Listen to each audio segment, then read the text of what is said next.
So, Sonia Massey, we gotta say her name. But then not only do we gotta say Sonia Massey's name, we gotta say her little cousin's name, because not only did the police slaughter Sonia Massey, the police only months ago slaughtered Sonia Massey's 4-year-old little cousin. And it just so happens to be that Sonia Massey caused a dispute at the hospital. The hospital that the officer that unalived her worked at.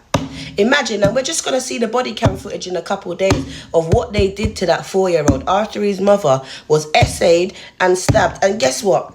The perpetrator, the threat that they needed to neutralise, was still in the residence. They didn't do anything to neutralise him. They unalived her son. Her son. So not only was that woman essayed, stabbed, she also had to bury her child. And then they want us to believe that it was a coincidence that a few months later they rock up to the same woman that Mr. Man's wife complained about, said she had some questions about her mental health and her behaviour, like her 4-year-old cousin didn't just get slaughtered.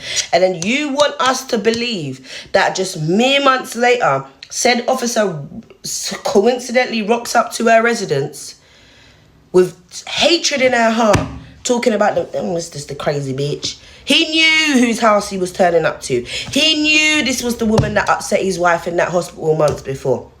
Hence why he had so much hatred. Sonia Massey didn't know though.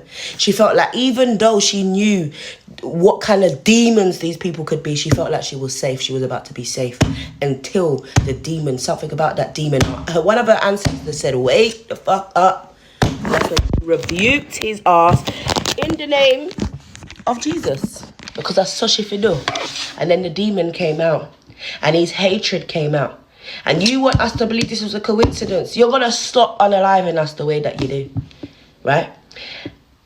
I don't know when or how or what we're going to do other than stick together. And we fucking don't do that. And it fucking irritates me as a community. Because if we stuck together, these motherfuckers that keep slaughtering us, that they used to slaughter us in fucking slave days, they would not have a leg to stand on. But we're so segregated. This is why they can go in the house and unalive a 4-year-old and then go months later and unalive his cousin while she's fucking boiling water to cook food for her kids.